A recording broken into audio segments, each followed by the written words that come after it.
এই ভিডিও শেষে আমরা একজন মানবতার ফেরিওয়ালার মুখোশটা নিয়ে খুলবো এন্ড আমরা ভিডিও শুরুতে দেখবো এমন কিছু পিচ্ছি পিচ্ছি নিব্বা নিব্বে হাজব্যান্ড ওয়াইফ যাদের ভিডিও দেখে আমার অবস্থা শেষ। তুই কি ওরা ভালোবাসো? হ্যাঁ তুই কি ওরা ভালোবাসো? ভালোবাসিস তো? আমি না পাই, আমি মনে করি ডাইরেক্ট মরে যাবো। মরে যাবি কেন? এইসব পিচ্ছে পিচ্ছি নিব্বা নিব্বিদের ভিডিও দেখলে আমি একটা কথাই ভাবি, আমি বর্তমানে কোথায় আছি? আমি কি পৃথিবীতে আছি নাকি আমি পৃথিবীর বাইরে আছি? এটা তো বুঝতে পারতেছি না ভাই। পিচ্ছি পিচ্ছি নিব্বা নিব্বি ভাই ডিম থেকে বেরোলো আর এরা বলতেছে একজন একজন ছাড়া বাঁচবে না জীবনে। কি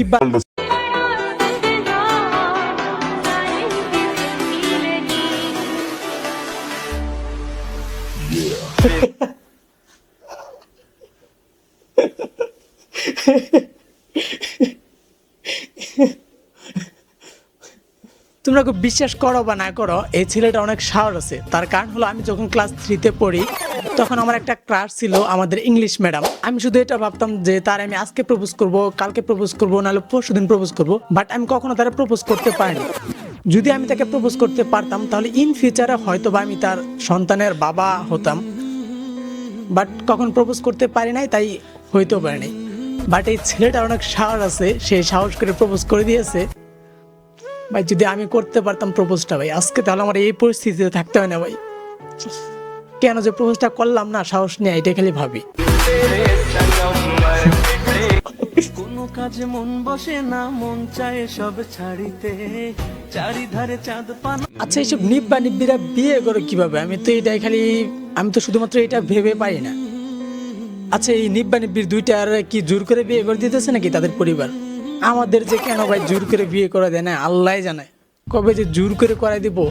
এখন তো বিয়ে করা একটা স্বপ্ন হয়ে গেছে লাইফে। অল্প বয়সে বিয়ে সবাই করতে পারে না, একমাত্র তারাই করতে পারে যারা মন থেকে ভালোবাসে। আর আমি তো খুব লাকি, কারণ আমি আমার ভালোবাসার মানুষটিকে জীবনসঙ্গী হিসাবে পেয়েছি। আচ্ছা এই নিব্বা নিব্বি কি বিয়ে ঘর সংসার এগুলো সম্পর্কে কিছু বুঝে, নাকি পুরো কাজ ফোন দেখে চালাই দিবে? ভাই এইসব নিব্বা নিব্বিরা ভাই কিভাবে কি করতেছে ভাই বুঝতে পারতেছি না। এই অল্প বয়সে ভালোবাসা, প্রেম, বিয়ে, কিছুদিন পর সন্তান। আর আমার এসব হইতে হইতে আমি তো বুড়ো হয়ে যাম গা ভাই। আমার সাথে যে মেয়েগুলো পড়তো, আমার যে ক্লাসমেট আছে, তাদের বর্তমানে বাচ্চার ঘরে বাচ্চা হয়ে গেছে, আর আমি এখন সিঙ্গেল। আর এইসব নিব্বা নিব্বিদের ভিডিও দেখলে ভাই জীবন শেষ হয়ে যায়। লাইফে এতটা কষ্ট পাইছি না যতটা কষ্ট আমার এক্সে দিছে, তার থেকে বেশি কষ্ট পাইতেছি এদের ভিডিও দেখার মাধ্যমে।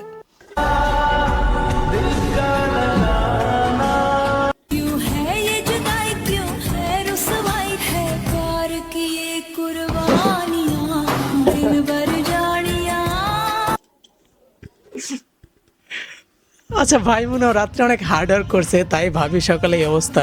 আমি কনফার্ম রাত্রে অনেক হার্ড ওয়ার্ক করছিল ভাই, তো সেজন্য সকালে ভাবির এই অবস্থা হয়ে গেছে। একদম কি বলে গেছে আল্লাহ পাক জানে, বাট অনেক হার্ড ওয়ার্ক করছে।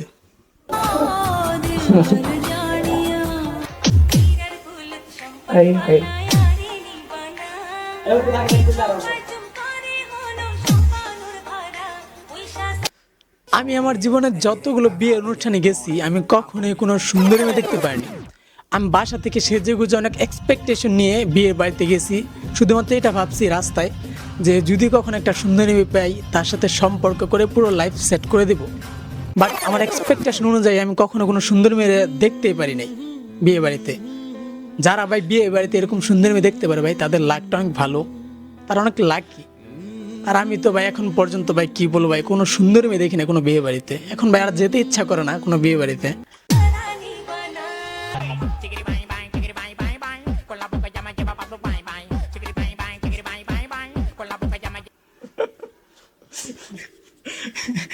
আচ্ছা কথা আছে না, পরিস্থিতি যাই হোক বিয়ে করতে হবে।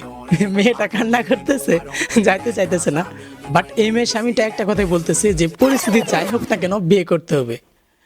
যাই হোক দেশের পরিস্থিতি যাই হোক না কেন বা নিজের পরিস্থিতি যাই হোক না কেন বিয়ে করতে হবে।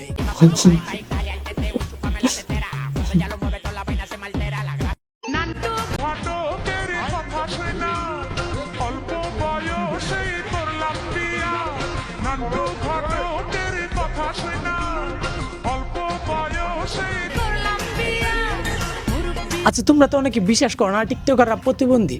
এখন আমি তোমাদেরকে প্রুফ দিয়ে দিলাম এই ভিডিওটাই, টিকটকাররা প্রতিবন্ধী। কারণ এইসব কাজ একজন সুস্থ সবল মানুষ কখনো করতে পারবে না। যাদের সেন্সলেস, যারা টিকটক প্রতিবন্ধী, জন্মগতভাবে প্রতিবন্ধী, তারা শুধুমাত্র এই ধরনের ভিডিও ক্রিয়েট করতে পারে। একজন সুস্থ সবল মানুষ কখনো এই ধরনের ভিডিও ক্রিয়েট করবে না। এটা তোমরা মানো বা না মানো। কাহিনীটা কি হয়েছে, মানে ও হঠাৎ করে আসছে আমার কাছে যে ভাইয়া আমার একটা কাজ লাগবে, আমি শুধু থাকা আমার খাওয়া হইলেই হবে, আমাকে একটা কাজ দেন। তো ওর তো বয়স একদমই কম, ছোট একটা বাচ্চা। তো ওর দেখলাম চুলের অবস্থাটা অনেক খারাপ ছিল, তো আমি আমার এখানে চুলটা সুন্দর করে কাটিয়ে দেওয়ালাম। তারপর যে একটা জামা পরে আসছিল, জামাটা একদমই নোংরা ছেঁড়া ছিল, তো জামাটা পাল্টে আমাদের মিটার কাটের গেঞ্জি ছিল, গেঞ্জিটা পরাই দিচ্ছে। আচ্ছা, তোমার ফ্যামিলি থেকে কে আছে এখন? আমার খালি দাদি আছে আর কেউ নেই। কেন, তোমার আব্বু আম্মু? আমার আব্বু একটা বিয়ে রাখছে, মার একটা বিয়ে ঢাকাতে। তোর মা বিয়ে করে ঢাকা থেকে। তো ওর অবস্থা শুনতে পারলেন। এখন ওকে আসলে কি করা যায়, কি করলে ভালো হয়, একটু আপনারা কাহিনী জানাবেন। আমি দরকার হলে কালকে ওর এলাকাতে যাবো, বাসায় যাবো, খোঁজ খবর নিবো যে আসলে কাহিনীটা কি। আর ওর আমি একজনের ওর গার্জিয়ান যারা, তাদের পারমিশন ছাড়া তোকে আমি এখানে রাখতে পারি। পরে মানে আমাদের কোনো প্রবলেম ফেস করতাম। টাকার সেলুনের যে ওনার মিরাজ, পরে যে ভিডিও বানাচ্ছিল আব্বু এখানে থাকে, তারপর তোমার নাই, তোমার যে কাজ দিব, তোমার খাইতে দিব, এগুলো কিছু করছে না, ও খালি ভিডিওটাই বানাইছে আর গেঞ্জি দিয়ে, তারপর গেঞ্জি আবার কাইরে লিখে চুলটা খালি খাইতে দিচ্ছে। এছাড়াও ভিডিও মানে আমার তারা দিচ্ছে। ও যে কইছিল যে তোমার বাসায় খোঁজ খবর নিবো, তোমার না না না, যাই নাই। এখন তোমার তুমি ডিলার থেকে বলো তোমার নাম কি, তোমার আব্বু কি অবস্থা, সব কিছু বলো তো। আমার নাম নয়ন, আমার আব্বু বিয়ে করে এই আড়িতে থাকে। আম্মু চলে গেছে কোনো জানি না। আর আমার বাড়ি শ্রীপুরা থেকে। পাবনা, কোনো সমস্যা নাই, তাও আমাদের এই ভিডিও থেকে হয়তো বা তোমরা কিছুই বুঝতেছো না। এটা কিছুদিন আগের কথা।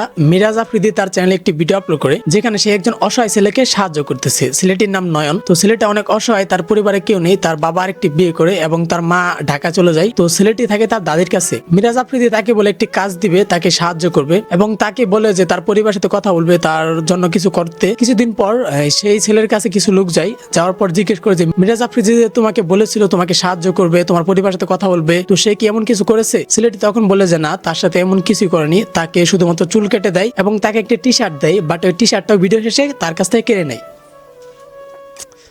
ভাই, মানুষ কতটা সেন্সলেস হলে এমন কাজ করতে পারে, সেটা এইসব টিকটকার না দেখলে আমরা কখনো বুঝতে পারবো না। আচ্ছা, মিরাজ আফ্রিদি কিন্তু প্রতিবন্ধী, তার দুটো হাত নেই। মানুষ তাকে দেখে এটা ভাবে যে সে একজন ভালো মানুষ, সে ভালো কিছু করতেছে। আর যখন মানুষ এই ধরনের ভিডিও দেখে তখন তো তারা অনেক মোটিভেট হয়ে যায় তাকে দেখে, তাকে আইডল মানতে শুরু করে। বাট কন্টেন্টের পিছনে মিরাজ আফ্রিদি কি করতেছে এটা কখনো কেউ যাচাই করে না। সত্যি বলতে এরকম সেন্সলেস টিকটকার প্রতিবন্ধীদের কাছ থেকে আমরা আর কি আশা করতে পারি? তারা শুধুমাত্র এতটাই বোঝে যে আমার টাকা ইনকাম করতে হবে, আমার আর্ন করতে হবে। তো সেজন্য তাদের মাথায় যা আসে সেটার মাধ্যমে মানুষের ক্ষতি হোক বা মানুষের ভালো হোক, বা কেউ কষ্ট পাক বা কেউ কষ্ট না পাক, তারা কখনো এটা ভাবে না। তারা শুধুমাত্র ভাবে যে না, আমাকে ভিউজ আনতে হবে আমার ভিডিওতে, আমাকে ভাইরাল হতে হবে, আমাকে আর্ন করতে হবে। ভাই, তারা এইসবই ভাবে। যদি কখনো ভাবতো যে না, আমি কারো উপকার করব, তাহলে কখনো এমনটা হতো না। ওকে, তো এই ছিল আজকের ভিডিও। দেখা হবে নেক্সট ভিডিওতে। আই হোপ যদি তোমাদেরকে এই ভিডিওটা ভালো লেগে থাকে তো প্লিজ লাইক করবে এন্ড সাবস্ক্রাইব করে আমাদের সাথে থাকবে। এন্ড তোমাদের জন্য একটি গুড নিউজ আছে, এই ভিডিওতে দেখতে পারবে।